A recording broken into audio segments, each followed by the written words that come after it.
नमस्कार दोस्तों, आज हम रीजनिंग का प्रैक्टिस सेट तीसरा देखेंगे। इसमें रीजनिंग के 20 इंपॉर्टेंट प्रश्न हैं। यदि आप railway, NTPC, RPF, constable, SSC, GD की तैयारी कर रहे हो तो ये प्रैक्टिस सेट आपके लिए काफ़ी इंपॉर्टेंट है, क्योंकि इस प्रैक्टिस सेट में जो प्रश्न दिए गए हैं इन्हीं टाइप के प्रश्न आपकी परीक्षाओं में पूछे जाएंगे। तो चलिए हम शुरू करते हैं प्रश्न 1 से। हमें पहला प्रश्न दिया है। प्रश्न कह रहा है कि जिस प्रकार पहले युग्म का संबंध है उसी प्रकार दूसरे युग्म में प्रश्न चिन्ह को ज्ञात कीजिए। यहाँ पर जिस प्रकार 71,007 का संबंध 37,005 से है, उसी प्रकार 90,099 का संबंध किससे होगा ये हमें बताना है। ठीक है, तो ये हमारा नंबर एनोलॉजी का प्रश्न है। तो हम सबसे पहले यहाँ पर ये पता करेंगे कि 71,007 का संबंध 37,005 से कैसे है, उसी प्रकार हम यहाँ पर 90,099 का संबंध बताएंगे। ठीक है, तो यहाँ पर देखिए संख्या को ध्यान से देखिए, संख्या हमें यहाँ पर बड़ी दिखाई दे रही है। ठीक है, यहाँ पर लिखा है 71,007 और यहाँ पर लिखा है 37,005, यानी यहाँ पर माइनस करके बताया है। अब कितना माइनस करा है, तो यहाँ पर देखिए 71,007 से 37,005, यानी यहाँ पर माइनस किया है 34,002। कितना करा है, तो यहाँ पर किया है 34,002 को माइनस करा है। तो सेम तरीके से यहाँ पर हम क्या करेंगे, 90,099 का बताएंगे। तो इसमें भी हम क्या करेंगे, 34,002 को माइनस कर लेंगे। ठीक है, तो यहाँ पर अगर हम 34,002 को माइनस करते हैं तो कितने बचेंगे, यहाँ पर देखिए 90,099, यहाँ पर बचेंगे हमारे पास 56,097। कितने बचेंगे, 56,097। ठीक है, कितने, 56,097। ऑप्शन में देखेंगे तो ऑप्शन में हमारे पास यहाँ पर कहीं भी नहीं है, तो ये लॉजिक हमारा यहाँ पर नहीं लगेगा। ठीक है, तो यहाँ पर थोड़ा सा आप लॉजिक को समझिए। जितना प्रश्न बड़ा होता है, जितना कठिन दिखता है प्रश्न, उतना ही सरल होता है। बस आप लॉजिक को समझिए। यहाँ पर हम क्या करते हैं, डिजिट का योग वाला लॉजिक लगाते हैं। अब देखिए, जिससे यहाँ पर डिजिट जोड़ते हैं तो जैसे 7 और 1 कितने होंगे, 8, 808, 808, 87, 15। इनका योग हमें कितना मिला है, 15 मिला है। ठीक है, अब देखिए हम 37,005 का डिजिट योग देखते हैं।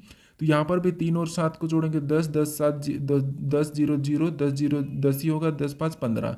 इनका योग कितना हो रहा है, तो यहाँ पर भी 15 हो रहा है। ठीक है, फिर देखिए दोनों का यहाँ पर योग कितना मिला हमें, 15, 15 मिला है। ये जो संख्या लिखी है इनका संबंध क्या है, योग 15, 15 का है। सेम तरीके से 90,099 का पता करते हैं। तो यहाँ पर देखिए जोड़ेंगे इनको, देखिए तो ये 909, 909, 99, 18, 18, 9, 27, इसका योग हमें कितना मिला है, तो यहाँ पर हमें मिला है 27। यानी जो प्रश्नवाचक चिन्ह है यहाँ पर भी वही संख्या होगी जिसका योग क्या होगा, 27 होगा। ठीक है, कितना होगा, 27। तो ऑप्शन में हम देखेंगे, ऑप्शन में देखेंगे तो 404, 404, 415, 516, इसका योग हमें कितना मिला है, 6 मिला है। ऑप्शन बी में 8, 8, 16, 16, 0, 16, 16, 0, 16, 16, 7, 23, इसका योग कितना मिला है, तो इसका योग हमें 23 मिला है। ऑप्शन सी में देखेंगे 5, 5, 10, 10, 7, 17, 17, 8, 25, 25, 2, 27, इसका हमें कितना मिला है, 25 मिला है, 27 मिला। हमें कौन सा चाहिए था, 27 वाला चाहिए था, तो ऑप्शन सी में हमें मिला है। ठीक है, ऑप्शन डी को भी जोड़ लेते हैं। 6, 6, 12, 12, 0, 12, 12, 0, 12, 12, 7, 19, यहाँ पर कितना हुआ, 19। हमें कौन सा वाला चाहिए था, 27 वाला चाहिए था, तो ऑप्शन नंबर सी में दिया है। ऑप्शन नंबर सी हमारा यहाँ पर क्या होगा, सही जवाब होगा। ठीक है, तो जो प्रश्नवाचक चिन्ह है यहाँ पर क्या होगा, तो यहाँ पर होगा 55,782। क्या होगा, 55,782। अब चलिए हम बढ़ते हैं प्रश्न 2 पे। अब दूसरे नंबर का प्रश्न दिया है। अब प्रश्न कह रहा है कि निम्नलिखित श्रृंखला में प्रश्न चिन्ह के स्थान पर कौन सी संख्या होगी। यानी हमें यहाँ पर एक श्रृंखला श्रेणी दी है, इसी में एक प्रश्नवाचक चिन्ह दिया है, यहाँ पर कौन सी संख्या होगी यह हमें बताना है। ठीक है, अब देखिए जब भी हम श्रृंखला के प्रश्नों को सोल्व करते हैं तो सबसे पहले हम संख्या को ध्यान से देखते हैं कि संख्या कैसे लिखी है, किस प्रकार लिखी गई है। ठीक है, तो यहाँ पर देखिए सबसे पहले 12 लिखा और 12 के बाद 26, 26 के बाद 54, 54 के बाद 110 और अगली संख्या हमें बताना है। तो यहाँ पर देखिए अगर हम देखते हैं तो यहाँ पर 12 से 26 यानी लगभग यहाँ पर गुना हो रहा है।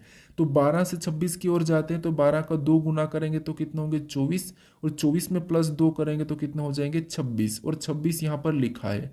उसी तरीके से आगे बढ़ते हैं। अब देखिए 26 से यहाँ पर क्या लिखा है, 54, 26 के बाद 54, यानी 26 का भी 2 गुना करते हैं तो 26 का 2 गुना कितना होगा, 52, और 52 में अगर हम 2 प्लस करेंगे तो कितने हो जाएंगे, 54, और यहाँ पर 54 भी लिखा है। उसी तरीके से आगे बढ़ते हैं तो यहाँ पर 54 के बाद क्या लिखा है, 110, यानी 54 का भी अगर हम 2 गुना करेंगे तो कितने होंगे, 108, 108 में अगर 2 प्लस करेंगे तो कितने हो जाएंगे, 110, 110 भी यहाँ पर लिखा है। उसी तरीके से आगे वाली संख्या बताने के लिए हम क्या करेंगे, इसी पैटर्न का फॉलो करेंगे, 2 गुना प्लस 2, 2 गुना प्लस 2। तो यहाँ पर भी 110 का 2 गुना करेंगे तो कितना होंगे 220, और 220 में 2 को जोड़ देंगे कितने हो जाएंगे 222। तो अगली संख्या हमारी कौन सी हो जाएगी 222। ठीक है, ऑप्शन में देखिए तो ऑप्शन नंबर हमें यहाँ पर डी में दिया है, ऑप्शन नंबर डी हमारा यहाँ पर सही जवाब हो जाएगा। अब चलिए हम बढ़ते हैं प्रश्न 3 पे। अब तीसरे नंबर का प्रश्न दिया है। अब प्रश्न कह रहा है कि निम्नलिखित विकल्पों में से उस विकल्प को चुने जो तीनों से असंगत है। यानी हमें यहाँ पर 4 विकल्प दिया है, इनमें से 3 किसी न किसी प्रकार के समान है लेकिन एक अलग है, उसका ही हमें यहाँ पर चयन करना है। ठीक है, ये हमारा वर्गीकरण का प्रश्न है। अब देखिए यहाँ पर हमें शब्द दिया है, जैसे बिस्किट दिया है, ब्रेड दिया है, केक दिया है, चॉकलेट दिया है, इनमें से अलग कौन सा हमें ये चेक करना है। अब आप तीनों चारों शब्दों को अच्छी तरह से जानते हो कि बिस्किट क्या होती है, ब्रेड क्या होती है, केक क्या होता है, चॉकलेट क्या होती है। अब आपको थोड़ा सा माइंड लगाना है कि इसमें से अलग कौन सा है। तो यहाँ पर सिंपल सी बात है, यहाँ पर क्या है, जो हमें यहाँ पर 3 शब्द दिखाई दे रहे हैं बिस्किट, ब्रेड, केक, ये बेकरी उत्पाद है, लेकिन चॉकलेट नहीं है, तो चॉकलेट हमारा यहाँ पर असंगत होगा। तो ऑप्शन नंबर हमारा डी वाला इस प्रश्न का सही जवाब होगा। ठीक है, देखिए मैं फास्ट करवा रहा हूँ क्योंकि हम प्रैक्टिस सेट सोल्व कर रहे हैं, तो यहाँ पर आप लॉजिक को समझते चलिए, बाकी आप वीडियो को देखिए। ठीक है, अब चलिए हम बढ़ते हैं प्रश्न 4 पे। अब 4 नंबर का प्रश्न दिया है। अब प्रश्न कह रहा है कि उस वेन आरेख का चयन करें जो निम्नलिखित वर्गों को सही ढंग से निरूपित करता है। यानी हमें यहाँ पर सरीसृप दिया है, मगरमच्छ दिया है, मछली दिया और कछुआ दिया है, इनका वेन डायग्राम कैसा बनेगा ये प्रश्न हमें पूछा है। ठीक है, ये हमारा वेन डायग्राम का प्रश्न है। अब देखिए जब भी हम वेन डायग्राम के प्रश्न को सोल्व करते तो आपको क्या करना है, जो शब्द हमें दिए जाते 3 या 4, उनको ध्यान से देखना है कि उनका आपस में कोई संबंध है या नहीं है। तो यहाँ पर देखिए आपको पता है सरीसृप आप जानते हैं, मगरमच्छ जानते हैं, मछली को जानते हैं, कछुआ को जानते हैं, मतलब आप चारों को जानते हो। तो हम क्या करेंगे, प्रश्नों को अच्छे से सोल्व करने के लिए एक एक शब्द का डायग्राम बनाते हैं ताकि प्रश्न गलत ना हो। ठीक है, तो यहाँ पर सबसे पहले हम सरीसृप का डायग्राम बना लेते हैं। तो ये हमने क्या किया, सरीसृप का डायग्राम बना लिया है। उसके बाद फिर हम यहाँ पर दूसरे शब्द का बनाएंगे जो कि हमें यहाँ पर दिया है मगरमच्छ। अब मगरमच्छ का डायग्राम बनाने से पहले हम ये देखेंगे कि पहले हमने सरीसृप का डायग्राम बनाया है कि उनका मगरमच्छ से आपस में इनका संबंध है या नहीं है। तो आप कहोगे जो मगरमच्छ ये सरीसृप के अंदर आता है, तो यहाँ पर डायग्राम कैसा बनेगा, अंदर बन जाएगा। अब क्यों अंदर आता है, क्योंकि देखिए सरीसृप वो जंतु होते हैं, सरीसृप के अंदर वो जंतु ये जानवर आते हैं जो पानी के अंदर भी रह सकते हैं और बाहर भी रह सकते हैं, जलीय और स्थलीय। ठीक है, इसीलिए अब हम यहाँ पर तीसरे शब्द का बनाएंगे जो कि हमें यहाँ पर दिया है मछली। अब मछली का डायग्राम बनाने से पहले हम ये देखेंगे कि मछली का मगरमच्छ से कोई संबंध है या नहीं है और सरीसृप से है या नहीं है। तो आप कहोगे मगरमच्छ से तो कोई भी संबंध नहीं है, लेकिन सरीसृप से भी नहीं है, क्योंकि देखिए मछली एक ऐसा जीव है जो केवल पानी में ही जीवित रह सकता है और बाहर नहीं, इसीलिए यहाँ पर ये अलग होगा। कैसा होगा, अलग हो जाएगा। ठीक है, क्योंकि देखिए मगरमच्छ पानी में भी जीवित रहता है और बाहर भी रह सकता है, इसलिए सरीसृप के अंदर हो जाएगा। उसके बाद हम यहाँ पर क्या करेंगे, चौथे शब्द का बनाएंगे जो कि हमें यहाँ पर दिया है कछुआ। अब कछुआ का डायग्राम बनाने से हम देखेंगे कछुआ का मछली से कोई संबंध है कि नहीं, मगरमच्छ से है कि नहीं और सरीसृप से है कि नहीं। तो आप कहोगे कछुआ का मछली से कोई भी संबंध नहीं है, यहाँ पर मगरमच्छ से भी कोई भी संबंध नहीं है। ठीक है, इन दोनों तीनों से कोई भी संबंध नहीं है, लेकिन कछुआ का सरीसृप से संबंध है, क्योंकि देखिए कछुआ भी ऐसा जीव है जो पानी के अंदर भी रह सकता है और बाहर भी रह सकता है। ठीक है, तो यहाँ पर इसका सरीसृप से संबंध है, मतलब ये सरीसृप के अंदर आ जाएगा, लेकिन यहाँ पर मगरमच्छ से अलग बनेगा। तो डायग्राम कैसा बना हमारा, कुछ इस टाइप से बना है। ठीक है, ऑप्शन में देखेंगे तो ऑप्शन नंबर हमें यहाँ पर बी में दिया है, तो ऑप्शन नंबर बी हमारा यहाँ पर सही जवाब होगा। ठीक है, आपको यहाँ पर आसानी से समझ में आ चुका होगा। अब चलिए हम बढ़ते हैं प्रश्न 5 पे। अब 5 नंबर का प्रश्न दिया है। अब प्रश्न कह रहा है कि किसी निश्चित कूट भाषा में किंग्स को RFMHJ कोडित किया जाता है, तो क्यून को कैसे कोडित करेंगे, ये प्रश्न हमें पूछा है। ठीक है, तो ये हमारा कोडिंग टी कोडिंग का प्रश्न है। अब कोडिंग टी कोडिंग का आपको पता है अल्फाबेट में जो 1 से लेकर 26 लेटर है उनके ही साथ हमें खेल खेलना है, यानी माइनस प्लस जो भी हो रहा है उसका विपरीत है, जो भी हो रहा है वही देखते हैं हम। ठीक है, और कैसे चेक करते हैं, तो यहाँ पर जो किंग्स लिखा है इनके लेटर के बाद हम एक एक लेटर को यहाँ पर देखते हैं। ठीक है, कि माइनस करके लिखा है, प्लस करके लिखा है, पीछे से लिखा, आगे से लिखा, क्रॉसिंग करा है या उनका विपरीत लिखा है। तो यहाँ पर देखिए अगर हम एक एक को देखते तो यहाँ पर के से यहाँ पर आर, मतलब यहाँ पर प्लस कितना किया है 7। यही तरीका यहाँ पर भी हम 7 प्लस करके देख लेते हैं। तो यहाँ पर क्यू 17 नंबर पे 7 प्लस करेंगे तो 24। 24 नंबर पे आपको पता है क्या होता है, 100 होता है। तो लेकिन ऑप्शन में शुरू में कहीं भी 100 नहीं है, तो ये लॉजिक हम नहीं लगाएंगे। अब क्या करते हैं, पीछे से देखते हैं। आगे वाला देखा पीछे से, पीछे से यहाँ पर एस के बाद आर, मतलब यहाँ पर क्या क्या, तो यहाँ पर -1 कर रहा है, ठीक है। फिर और इधर देखेंगे तो यहाँ पर भी -1 हो रहा है, क्या हो रहा है, -1। सेम तरीके से इधर पीछे से एक बार -1 करके देख लेते हैं, तो इसमें -1 करेंगे, ठीक है। यहाँ पर -1 करेंगे तो ये कौन सा लेटर होगा, एम होगा। ऑप्शन में देखेंगे तो ऑप्शन नंबर बी में हमें एम दिया है, इसका मतलब ये लॉजिक लग सकती है। यहाँ पर क्या करेंगे, इधर पूरा चेक करेंगे तो एन से यहाँ पर क्या लिखा है, एम मतलब -1। के से यहाँ पर क्या लिखा है, एस मतलब यहाँ पर भी -1, सॉरी आई से। फिर के से यहाँ पर क्या लिखा है, जे लिखा, यहाँ पर भी -1, यानी यहाँ पर क्या करा, पीछे से -1 करा है। तो यहाँ पर भी हम क्या करेंगे, पीछे से -1 कर लेंगे। तो यहाँ पर ई में -1 करेंगे तो डी, और ई दिया इसमें -1 करेंगे तो यहाँ पर अगला डी।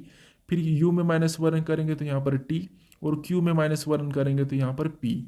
ऑप्शन में देखिए कौन सा वाला, तो वही वाला हमारा ऑप्शन नंबर बी वाला मैच हुआ है, तो ऑप्शन नंबर बी हमारा यहाँ पर सही जवाब होगा, ठीक है। अब चलिए हम बढ़ते हैं प्रश्न 6 पे। अब 6 नंबर का प्रश्न दिया है। अब प्रश्न कह रहा है कि उस विकल्प का चयन करें जो प्रश्न चिन्ह के स्थान पर आएगा, यानी हमें यहाँ पर 3 प्रकार की आकृति दी है, इनमें एक प्रश्नवाचक चिन्ह दिया है, यहाँ पर कौन सी संख्या आएगी यह हमें बताना है, ठीक है। अब देखिए ये हमारा मिसिंग नंबर का प्रश्न है, लुप्त संख्या का प्रश्न है। अब देखिए हम क्या करते हैं, जब भी लुप्त संख्या के प्रश्नों को सोल्व करते हैं तो सबसे पहले हम देखते हैं कि प्रश्नवाचक चिन्ह कहाँ पर दिया है। तो प्रश्नवाचक चिन्ह हमें यहाँ पर दिया है, तो इसी की जगह बाकी की संख्या कैसे लिखी ये हम पता करेंगे। जैसे यहाँ पर 80 कैसे लिखा और यहाँ पर 36 कैसे लिखा, इन संख्याओं का हम पता करेंगे, फिर हम सेम तरीके से यहाँ पर संख्या को बताएंगे, ठीक है। तो यहाँ पर देखिए, जिससे सबसे पहले यहाँ पर अगर हम 36 का पता करते हैं तो यहाँ पर हमें 3 दिया है। अब 3 से 36 बनाने के लिए हम क्या क्या कर सकते हैं, एक तो तरीका है कि 3 का 2 गुना करेंगे तो कितने हो जाएंगे, 6 हो जाएंगे, और 6 का वर्ग करेंगे तब हमारे पास यहाँ पर कितने होंगे, 36 होंगे, ठीक है। कितने होंगे, 36 होंगे, और 36 यहाँ पर दिया है। इसी तरीके से इसका भी क्या करते हैं, हम 2 गुना करते हैं। 5 का 2 गुना, यानी 5 का 2 गुना कितना होगा, तो 5 का 2 गुना 10, और यहाँ पर भी सेम तरीके से 10 का वर्ग करेंगे तो 100 होना चाहिए। लेकिन यहाँ पर क्या लिखा है, 80 लिखा है, इसका मतलब ये है कि ये लॉजिक तो हमारा यहाँ पर काम नहीं कर रहा है, ठीक है। तो फिर यहाँ पर क्या कर सकते, देखिए यहाँ पर बीच में कौन सी संख्या लिखी, तो 3 लिखिए। अब यहाँ पर हम आकृति देखते हैं तो इसमें भी अलग आकृति, इसमें अलग आकृति, इसमें अलग आकृति, मतलब सभी में अलग अलग आकृतियां हैं, इसका मतलब आकृति का ही कोई लॉजिक होगा। जिससे आकृति के कोने देखते हैं तो यहाँ पर 1 कोना, 2 और 3 4, अंदर वाली आकृति में कितना कोना, 4, मतलब 4 गुना कर लेते हैं। फिर बाहर वाली आकृति में 3 कोने, कितने कोने, 3 कोने, तो यहाँ पर हम 3 गुना करते हैं। अब इनका आपस में गुणा करेंगे तो यहाँ पर देखिए 3 चौक 12, 12 तिरिया 36, अब हमारे पास यहाँ पर 36 आ चुका है गुणा करने पर, और 36 यहाँ पर लिखा है। इसी तरीके से हम दूसरी आकृति में पता करते हैं, तो यहाँ पर क्या है, बीच में संख्या 5 है। अब देखिए अंदर वाली आकृति का कोना देखेंगे, 1 2 3 और 4, अंदर वाली आकृति में 4 कोने मतलब गुणे 4।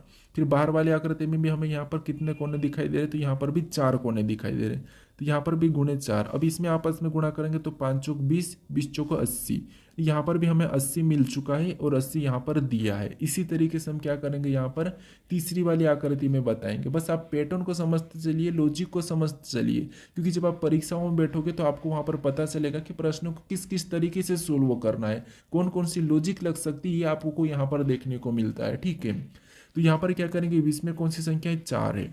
अब हम आकृति की कोने को गिनते, जैसे 1 2 और 3, अंदर वाली आकृति में 3 कोने हैं, मतलब यहाँ पर गुणा 3, बाहर वाली आकृति में 1 2 3 4 5 6, यहाँ पर कितने 6, तो यहाँ पर 6 गुना हो जाएगा। आप इस आपस में गुणा करेंगे तो 4 3 12, 12 12 6 72, यहाँ पर कितने हो रहे हैं, 72 हो रहे हैं, ठीक है। तो जो प्रश्नवाचक चिन्ह यहाँ पर क्या होगा, तो यहाँ पर 72 हो जाएगा। ऑप्शन में देखेंगे तो ऑप्शन नंबर हमें यहाँ पर बी में दिया है, तो ऑप्शन नंबर बी हमारा यहाँ पर सही जवाब होगा, ठीक है। इंपॉर्टेंट लॉजिक है। अब चलिए हम बढ़ते हैं प्रश्न 7 पे। अब 7 नंबर का प्रश्न दिया है। अब प्रश्न एक रहा है कि यदि निम्न घन को खोला जाए तब कौन सा पैटर्न सदृश्य होगा, ये प्रश्न हमें पूछा है, ठीक है। तो ये हमारा पासा का प्रश्न है, और ये हमारा एक पासा है, बंद पासा है। इसको खोलने पर खुले हुए पासे कैसे दिखाई देंगे, ये प्रश्न हमें पूछा है, ठीक है। थोड़ा सा इंपॉर्टेंट प्रश्न है, टफ है, थोड़ा सा समझने की कोशिश करना, ठीक है। यहाँ पर देखिए हमें सबसे पहले जब भी पासे को खोलना है तो हम क्या करते हैं, उनका विपरीत देखते हैं। लेकिन यहाँ पर तो सिंगल पासा दिए हैं, यहाँ पर हम मानक और सामान्य का भी पता नहीं लगा सकते, क्योंकि यहाँ पर चिन्ह प्रतीक है, ठीक है, प्रतीक वाला हमारा यहाँ पर है पासा। तो यहाँ पर हम क्या कर सकते हैं, देखिए सबसे पहले आपको थोड़ा सा दिमाग लगाना पड़ेगा यहाँ पर। जो आपको यहाँ पर ब्लैक डॉट दिखाई दे रहा और यहाँ पर आपको सर्कल वाला गोल दिखाई दे रहा, कि ये आपस में विपरीत हो सकते हैं क्या? तो आप कहोगे नहीं हो सकते। और यहाँ पर ब्लैक डॉट और यहाँ पर खाली वाली जगह, क्या ये आपस में विपरीत हो सकते क्या? तो नहीं हो सकते, क्योंकि ये पड़ोसी है, पड़ोसी कभी भी विपरीत नहीं हो सकता। और यहाँ पर भी देखिए सर्कल और ये खाली जगह, क्या ये आपस में विपरीत होंगे क्या? तो ये भी नहीं होंगे, मतलब ये आपस में विपरीत नहीं होंगे। ठीक है, तो हम ऑप्शन में यही चेक कर लेंगे कि ये आपस में विपरीत तो नहीं है। तो यहाँ पर देखिए ऑप्शन ए में चेक करते हैं, तो यहाँ पर विपरीत आपको पता है, हम एक छोड़ के एक चलते हैं, जैसे इसका विपरीत ये, इसका विपरीत ये और इसका विपरीत ये, हम ऐसे देखते हैं। ठीक है, तो यहाँ पर देखेंगे तो यहाँ पर हमें ब्लैक डॉट और यहाँ पर गोल सर्कल आपस में विपरीत दिखाई दे रहे हैं, लेकिन यहाँ पर तो पड़ोसी है, इसका मतलब ये है कि विपरीत नहीं हो सकते, तो ये वाला हमारा पासा नहीं हो सकता है। ठीक है, उसके बाद ऑप्शन बी को देखेंगे, तो यहाँ पर खाली जगह का विपरीत खाली जगह, ठीक है, ये हो सकता है। फिर यहाँ पर एक लाइन है चार कोण वाली, इसका विपरीत क्या है? गोल है, ये भी हो सकता है।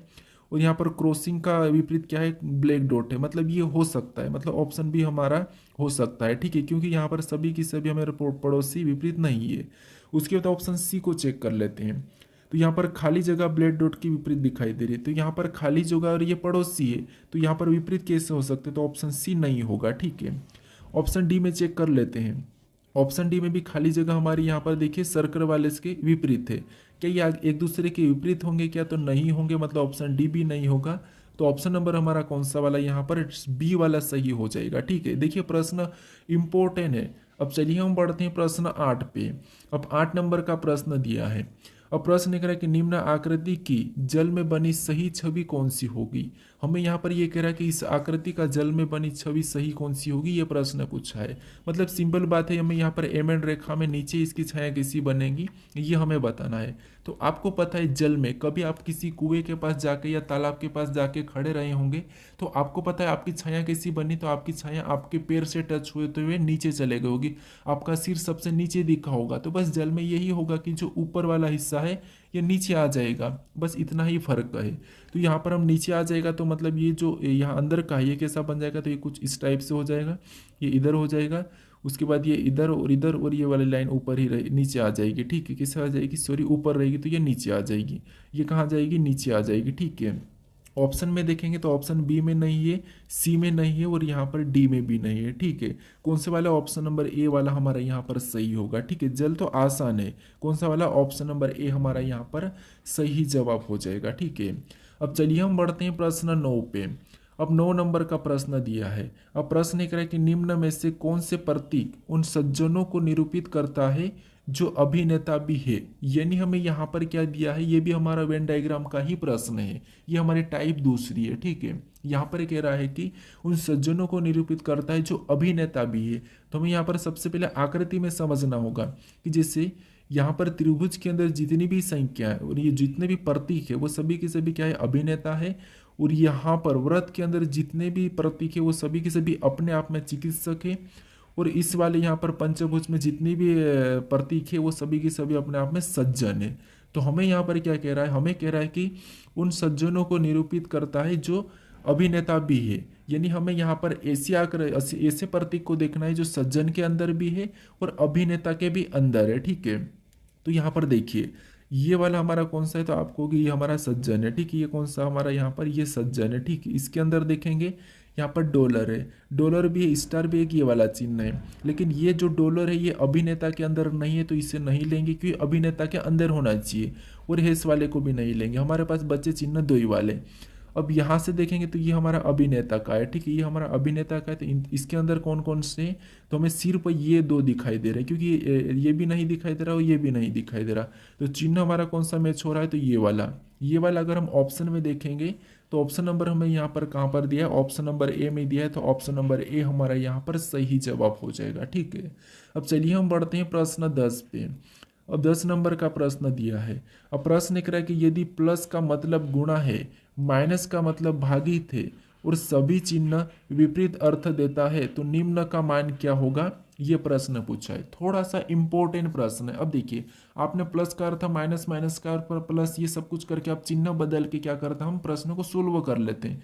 हमें यहाँ पर ये करा है कि देखिए सबसे पहले हमें यहाँ पर कहा कि प्लस का मतलब क्या है? गुणा है, और माइनस का मतलब भागित है और सभी चिन्ह विपरीत अर्थ देता है तो निम्न का मान क्या होगा, ये प्रश्न पूछा। हमें दो ही चिन्ह का मतलब बताया और कहा है कि विपरीत अर्थ।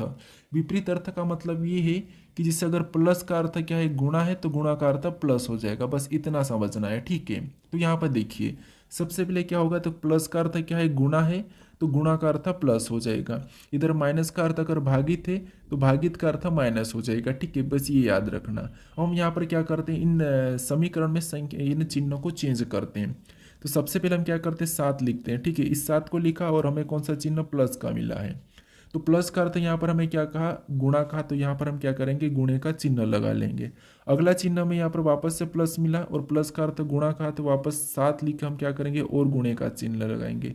अगला चिन्ह में यहाँ पर क्या मिला, माइनस का मिला है, तो यहाँ पर क्या करेंगे हम, यहाँ पर क्या करेंगे, माइनस का अर्थ हमें यहाँ पर भागित कहा, तो यहाँ पर हम भागित का चिन्ह लगा के अगली संख्या को वापस से लिख लेंगे। फिर अगला चिन्ह में यहाँ पर गुणे का मिला और गुणा का अर्थ यहाँ पर वापस से पीछे विपरीत में जाएंगे तो प्लस से, तो यहाँ पर गुणे की जगह हम प्लस लगा लेंगे और अगली संख्या 7 को लिख लेंगे। फिर हमें यहाँ पर कौन सा भागित वाला चिन्ह मिला और भागित का विपरीत अर्थ यहाँ पर क्या कहा, माइनस, तो यहाँ पर हम माइनस लगा के अगली संख्या को और लिख लेंगे। अब हम क्या करेंगे, यहाँ पर बोर्डमास रूल पर इस समीकरण को सोल्व करेंगे, ठीक है। तो सबसे पहले आपको पता है यहाँ पर हम भाग देंगे, तो यहाँ पर भाग देंगे तो ये एक बार में जाएगा, ठीक है। कितने बार में, एक बार में। इधर गुणा करेंगे तो 7 7 49 और 49 का मान 49 ही होगा, यानी यहाँ पर क्या होगा 49, इधर तो एक था तो गुणा हो गया, उसके बाद यहाँ पर प्लस 7 और माइनस 7 कितना हुआ, प्लस 7 माइनस 7, ठीक है। अब देखिए यहाँ पर हमें बराबर बताना, तो यहाँ पर देखिए अगर हम 49 में प्लस 7 करेंगे तो कितने हो जाएंगे, 56, कितने हो जाएंगे 56, और 56 में से वापस 7 करेंगे तो 49 ही होगा। यहाँ पर क्या होगा, 49 ही होगा, कितना होगा, 49 ही होगा। ऑप्शन में देखिए 49 कहाँ पर है, तो ऑप्शन नंबर हमें यहाँ पर बी में दिया है, तो ऑप्शन नंबर बी हमारा यहाँ पर सही जवाब होगा, ठीक है। बस आपको ये वाला शब्द समझना था कि विपरीत अर्थ देता है, ये समझना था बस, ठीक है। अब चलिए हम बढ़ते हैं प्रश्न 11 पे। अब 11 नंबर का प्रश्न दिया है। अब प्रश्न एक रहा कि यदि बी सी की माँ है, डी सी की बहन है, सी ए की बेटी है और ई डी का बेटा है, तो ए इससे किस प्रकार संबंधित है, ये प्रश्न हमें पूछा है, ठीक है। तो ये हमारा रक्त संबंध का प्रश्न है, ब्लड रिलेशन का प्रश्न है। अब देखिए जब भी हम ब्लड रिलेशन के प्रश्न को सोल्व करते हैं तो प्रश्न को हम थोड़ा थोड़ा पढ़ के सोल्व करते हैं, ठीक है। जिससे यहाँ पर देखिए यदि बी सी की माँ है, ठीक है, यानी बी क्या है, तो बी सी की माँ है, तो यहाँ पर क्या करते हैं, बी सी की माँ बना लेते हैं। तो बी सी की माँ है तो ये एक माइनस लगा लेते हैं, महिला है। अब आगे प्रश्न पूछा है कि डी सी की बहन है, क्या कहा है, डी सी की बहन है, मतलब ये है कि डी क्या है, तो डी सी की बहन है, ठीक है। तो यहाँ पर हम इसकी बहन बना लेते हैं, कौन है, डी, डी सी की बहन है। उसके बाद आगे प्रश्न पूछा है कि सी ए की बेटी है। आगे प्रश्न क्या कह रहा है कि सी ए की बेटी है, मतलब ये ए की बेटी, इसका मतलब ये है कि बी का पति होगा तब तो बेटी होगी, तो ये क्या है, ए हो जाएगा, ये इसका पति हो जाएगा, ठीक है। बी और ये आपस में पति पत्नी है। अब आगे प्रश्न पूछा है कि ई डी का बेटा है, ई क्या है, तो ई डी का बेटा है। अब डी का बेटा कौन है, ई है, तो यहाँ पर हम बेटा बना देते हैं ई, ये तो ई नीचे आ जाएगा, ठीक है। ये बेटा है तो प्लस का चिन्ह लगा लेते हैं। अब प्रश्न पूछ रहा है कि तो ए इससे किस प्रकार संबंधित थे, ए इससे किस प्रकार संबंधित है, ये प्रश्न हमें पूछा है। मतलब यहाँ पर ये है कि यहाँ पर भी से लगा है, उससे हमें उल्टा बताना है। तो यहाँ पर ई का ए क्या लगेगा, हमें ये बताना है। तो यहाँ पर ई है और ई का ए क्या लगेगा, ये हमें बताना। तो यहाँ पर देखिए सबसे पहले अगर हम देखेंगे तो ये अपन खुद है, ठीक है। ई मतलब अपन खुद है। अब आप यहाँ पर हो और ये आपकी माँ है, आपकी माँ और ये आपकी बहन, ये कौन है, ये आपकी बहन है, ठीक है। बेटी मतलब बहन है। उसके बाद ये आपकी बहन है, ठीक है, ये आपकी बहन है और ये आपकी माँ है, सॉरी ये आप हो और ये आपकी माँ और ये आपकी माँ की बहन और आपकी माँ की बहन की माँ और ये पिता। इसका मतलब ये कि आपका भी ये पिता होगा, कौन होगा, आपका भी ये पिता ही होगा। अब देखिए ये आप हो, ठीक है, सॉरी ये इनके आपकी माँ का पिता होगा। अब ये आप हो और आपकी माँ का ये पिता है, कौन है, ये आप हो और ये आपकी माँ का पिता ए है। तो हमें पूछा है कि इससे किस प्रकार संबंधित ए, मतलब आपका ए क्या लगेगा, तो आपको हो गया नाना लगेगा, क्या लगेगा, नाना लगेगा। तो ऑप्शन में देखिए, ऑप्शन में हमारे पास यहाँ पर नाना नहीं है, तो इसका मतलब ये है कि ये अपनी माँ का पिता लगेगा। तो ऑप्शन में हमें ये दिया है, तो ऑप्शन नंबर हमारा यहाँ पर कौन सा वाला, ये वाला सही जवाब हो जाएगा, ठीक है। कौन सा वाला, ऑप्शन नंबर है माँ का पिता, ठीक है। अब चलिए हम बढ़ते हैं प्रश्न 12 पे। अब 12 नंबर का प्रश्न दिया है। अब प्रश्न हमें यहाँ पर कथन दिया है और यहाँ पर हमें निष्कर्ष दिया है। तो सबसे पहले हमें यहाँ पर कथन को समझना है और उस कथन के बारे में निष्कर्ष क्या कह रहा है हमें ये बताना है, ठीक है। तो यहाँ पर देखिए सबसे पहले हमें कथन दिया है कि सभी हंस तोते हैं। इस सभी की सभी जितने भी हंस है, ठीक है, हंस का मैं एच लेता हूँ और सभी हंस क्या है, सभी के सभी हंस तोते हैं, ठीक है, क्या है, तोते हैं। तो यहाँ पर हम क्या करते हैं, तोते के अंदर बना लेते हैं। सभी हंस तोते हैं तो तोते का मैं टी लेता हूँ प्रतीक। उसके बाद हम दूसरे यहाँ पर कथन को समझेंगे। तो यहाँ पर दूसरा कथन कह रहा है कि कोई भी तोता कोयल नहीं है, यानी कोई भी तोता कोयल नहीं, इसका मतलब है कि कोयल इनसे अलग है। क्या है, कोयल इनसे अलग है। अब देखिए इसके बारे में हमें यहाँ पर निष्कर्ष क्या कह रहा है हम ये देखेंगे, ठीक है। अब देखिए पहला निष्कर्ष कह रहा है कि कोई भी हंस कोयल नहीं है। कि यहाँ पर कोयल और हंस का आपस में कोई संबंध दिखाई दे रहा है क्या, तो नहीं। तो ये सही कह रहा है कि कोई भी हंस कोयल नहीं है। तो ये बात तो सही है कि कोई भी हंस कोयल नहीं है। उसके बाद दूसरे को देखते हैं। दूसरा कह रहा है कि सभी तोते हंस है। क्या आपको यहाँ पर सभी तोते हंस दिखाई दे रहे हैं क्या, तो आप कहोगे सभी तोते हंस नहीं है, सभी हंस तोते। हम बाहर अंदर से बाहर जा सकते लेकिन बाहर से अंदर नहीं आ सकते। हम अंदर से बाहर जा सकते लेकिन बाहर से अंदर नहीं आ सकते, इसीलिए यहाँ पर सभी तोते हंस नहीं है, सभी हंस तोते हैं। तो ये वाला हमें यहाँ पर क्या कह रहा है, गलत कह रहा है। तो यहाँ पर निष्कर्ष कौन सा अनुसरण कर रहा है, तो निष्कर्ष हमारा पहला वाला अनुसरण कर रहा है। तो ऑप्शन नंबर हमारे यहाँ पर सी वाला सही जवाब होगा, ठीक है। कभी भी याद रखना कि हम बाहर से अंदर नहीं आ सकते लेकिन अंदर से हम बाहर जा सकते हैं, ठीक है। तो ऑप्शन नंबर हमारे यहाँ पर सी वाला सही जवाब होगा। अब चलिए हम बढ़ते हैं प्रश्न 13 पे। अब 13 नंबर का प्रश्न दिया है। अब प्रश्न यहाँ पर कह रहा है कि यदि व्हाइट को 46 16 18 40 10 और ब्लू को 4 24 42 10 कहा है तो रेड का कोड ज्ञात करें। यानी हमें यहाँ पर कह रहा है ये हमारा कोडिंग डिकोडिंग का ही प्रश्न है। हमें यहाँ पर व्हाइट का कोड दिया है संख्या में और ब्लू का भी कोड हमें संख्या में दिया है और रेड का हमें पूछा है। अब देखिए हमें क्या करना है, अल्फाबेट में क्या करना है, माइनस प्लस करके देखना है। एक तरीका वो भी आपको मैं बताया था कि जब भी लेटर से संख्या दी जाती है कोड, तो उस कंडीशन में हम क्या करते हैं, उन लेटर को संख्या में लिख लेते हैं, ठीक है। जिससे आपको पता होगा कि WABCD में कितने नंबर पे आता है, तो आप कहोगे 23 नंबर पे आता है। फिर एच कितने नंबर पे आता है, तो एच हमारा ABCD में 8 नंबर पे आता है। आई कितने नंबर पे आता है, तो आई हमारा 9 नंबर पे आता है। टी कितने नंबर पे आता है, तो टी हमारा ABCD में 20 नंबर पे आता है। ई कितने नंबर पे आता है, तो ई ABCD में 5 नंबर पे आता है। ये हमने लिखा। अब यहाँ पर संख्या 46 16 18 40 10 लिखा है। अब इन्हीं संख्या से हमें वो संख्या बनाना है, ठीक है।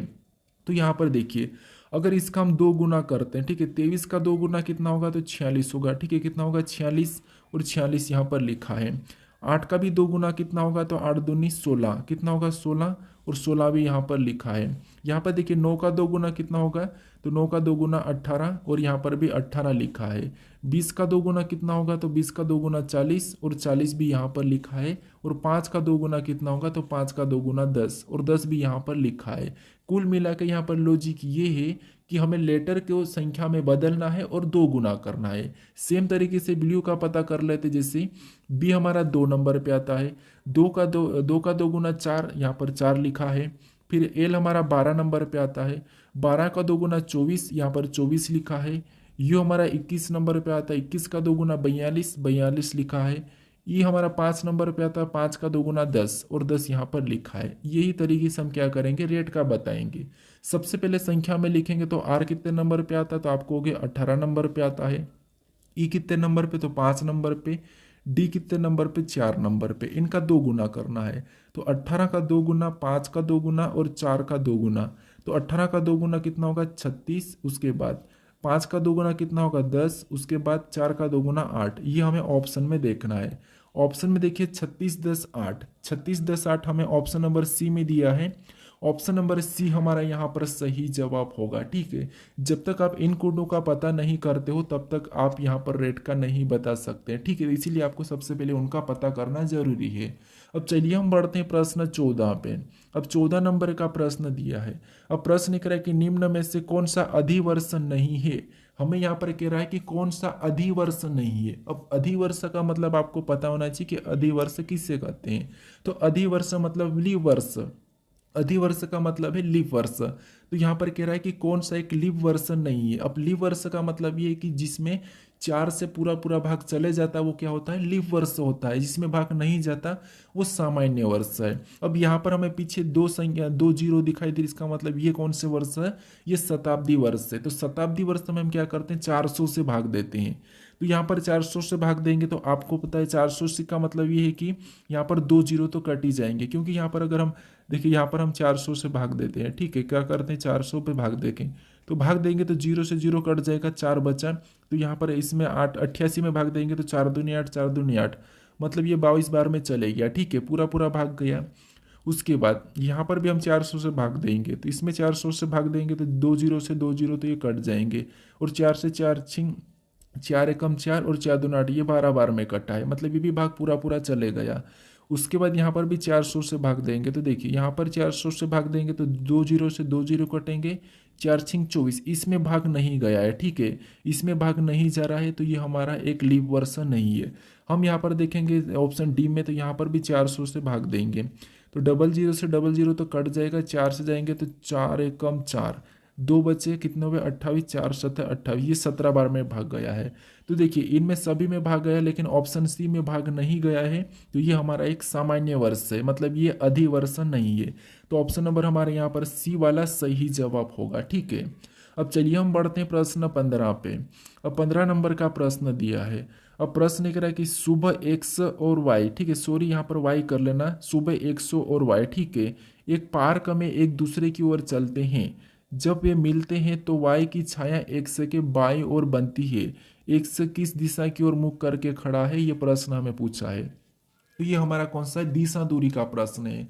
आपको यहाँ पर क्या करना है, इसको वाई बना लेना है, ठीक है, क्या करना है, इसको वाई बना लीजिए। अब देखिए प्रश्नों को पढ़िए। सुबह एक्स और वाई एक पार्क में एक दूसरे की ओर चलते हैं। सुबह का मतलब ये है कि आपको दिशा पता होगी कि ये उत्तर, हम क्या करते हैं, ऊपर की ओर उत्तर रहता है, नीचे दक्षिण रहता है, राइट में पूर्व और लेफ्ट में पश्चिम, ये आपको दिशा पता होगा। अब सुबह, तो सुबह सूर्य मतलब किधर से निकलेगा, तो आपको होगी सूर्य इधर पूर्व की ओर से निकलेगा, ठीक है। तो इसकी छाया किधर पड़ेगी, तो आपको होगी इसकी छाया पश्चिम की ओर गिरती है। सूर्य की छाया किधर गिरेगी, तो आपको होगी पश्चिम की ओर गिरते की। सुबह पश्चिम की ओर सूर्य की छाया गिरती है, मतलब अपनी छाया पश्चिम की ओर बनती है, ठीक है, सुबह की ओर। तो यहाँ पर कह रहा है कि सुबह एक्स और वाई एक पार्क में एक दूसरे की ओर चलते हैं, एक दूसरे की ओर। जब वे मिलते हैं तो वाई की छाया एक्स के बाएं ओर बनती है। वाई की छाया एक्स के बाएं ओर बनती है।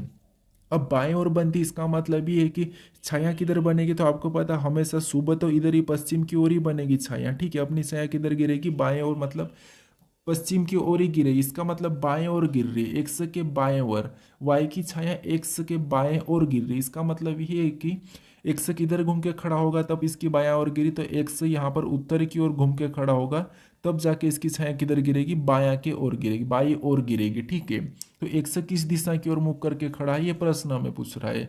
तो जब एक्स उत्तर की ओर घूम के खड़ा रहेगा तब इसकी छाया किधर गिरेगी, बाई ओर गिरेगी, क्योंकि अपना बायां देखिए, आपको खुद को ले लीजिए, आपका बायां किधर है, इस साइड है, तो इसकी छाया सुबह किधर गिरेगी, इधर गिरेगी। शाम को इसकी छाया इधर गिरेगी, क्योंकि शाम को सूर्य इधर आ जाता है, ठीक है। तो इसीलिए यहाँ पर सही जवाब होगा कि एक्स उत्तर की ओर मुख करके खड़ा है।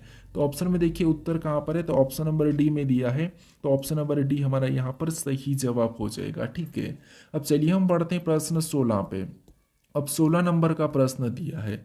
अब प्रश्न कह रहा है कि यदि घड़ी में 10 बजे हो तो घड़ी के घंटे और मिनट वाली सुइयां कितने डिग्री का कोण बनाती है, ये प्रश्न पूछा है। अब देखिए किसी घड़ी में 10 बजे हैं और उनमें घंटे और मिनट वाली सुइयां कितने डिग्री का कोण बनाएगी, ये प्रश्न पूछा है। सबसे पहले तो आपको घड़ी को समझना चाहिए, घड़ी को पता होना चाहिए, याद होना चाहिए कि ये घड़ी है, ठीक है।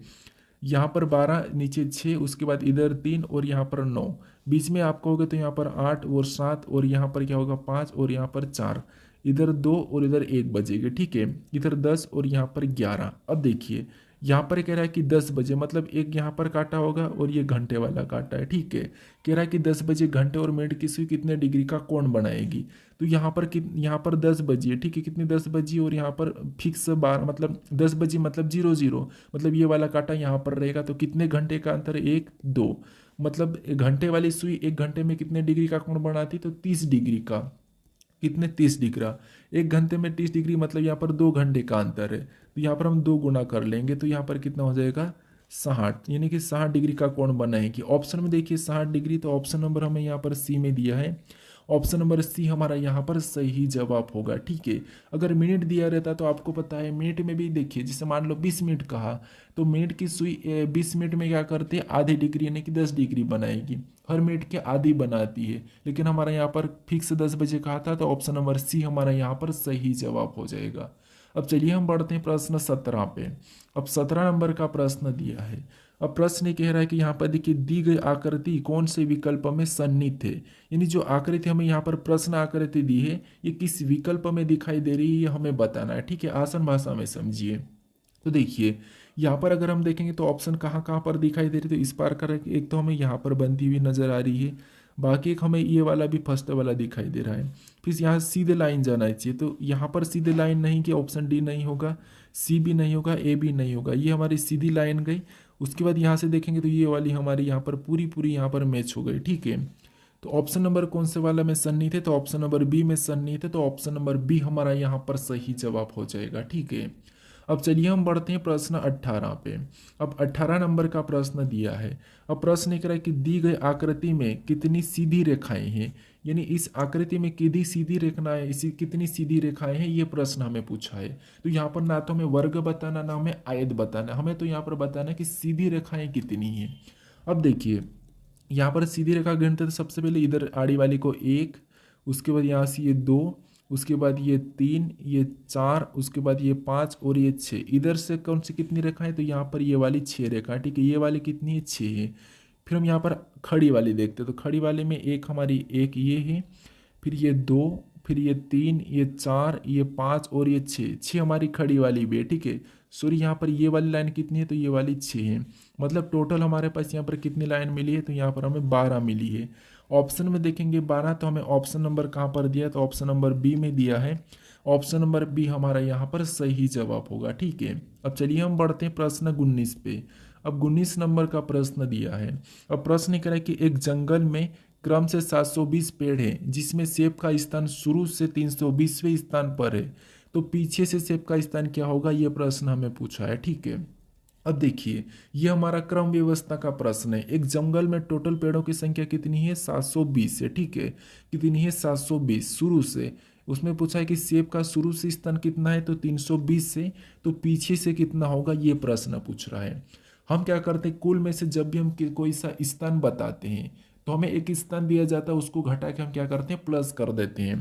तो यहाँ पर कुल हमारे पास 720 पेड़ है, उसमें से सेब का स्थान शुरू से कितना है, तो शुरू से 320 से, तो 320 को घटा के हम क्या करेंगे, यहाँ पर +1 कर लेंगे। तो 720 में 320 को घटाएंगे तो कितना बचेंगे, 400, और 400 में +1 करेंगे तो हमारे पास यहाँ पर क्या हो जाएगा, 401 हो जाएगा। कितना हो जाएगा, 401। तो यहाँ पर 401 हम ऑप्शन में देखेंगे तो ऑप्शन नंबर बी में दिया है। ऑप्शन नंबर बी हमारा यहाँ पर सही जवाब होगा। ठीक है, अब चलिए हम बढ़ते हैं प्रश्न 20 पे। अब 20 नंबर का प्रश्न दिया है। अब प्रश्न करें कि नीचे दी गई आकृति में कितने पंचभुजे, यानी इस आकृति में कितने पंचभुजे, ये प्रश्न पूछा है, ना कि आपको यहाँ पर त्रिभुज बताना है।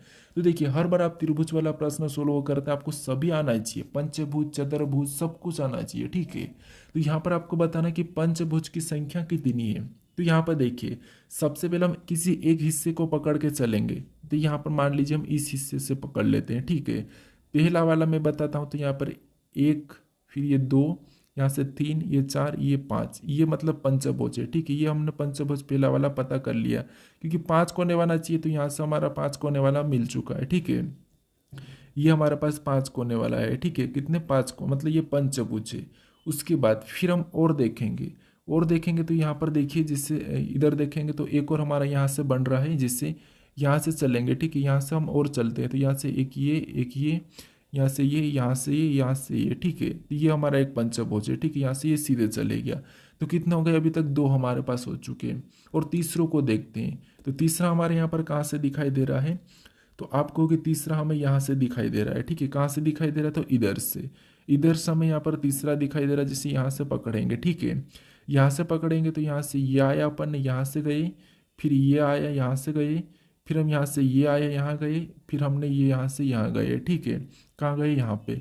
तो एक कोना वाला हमारा यहाँ पर है, सॉरी यहाँ से नहीं, यहाँ से जाएंगे, ठीक है। कहाँ से? यहाँ से जाएंगे, ये वाला है, ठीक। तो इसमें टोटल कितने? तो हमें 3 दिखाई दे रहे हैं। कितने? 3। तो ऑप्शन नंबर में 3 देखेंगे तो ऑप्शन नंबर हमें यहाँ पर कहाँ पर? डी में दिया है। तो ऑप्शन नंबर डी हमारा यहाँ पर सही जवाब होगा, ठीक है। अब चलिए हम बढ़ते हैं प्रश्न अगले की ओर। अगला प्रश्न देखिए, जो प्रश्न हमें दिया है वो आपके लिए टेस्ट प्रश्न है, ठीक है। यानी प्रश्न कह रहा है कि निम्नलिखित आकृति में कितने व्रत है, ये हमें आपको बताना है, ठीक है। तो देखिए इसका सही जवाब क्या है, ये आप मुझे कमेंट करके बताइए कि इस वाली आकृति में व्रतों की संख्या कितनी है, ये मुझे आप कमेंट करके बताइए, ठीक है। अब देखिए आप अगर इससे पहले वाले वीडियो को नहीं देखे हो तो यहाँ पर आपको वो वाले वीडियो दिख जाएगा, वहाँ पर क्लिक करके इस वीडियो को भी ज़रूर देख लीजिए, ठीक है। अगर इस चैनल को अभी तक सब्सक्राइब नहीं करे तो इस चैनल को ज़रूर सब्सक्राइब कर लीजिए, अपने दोस्तों तक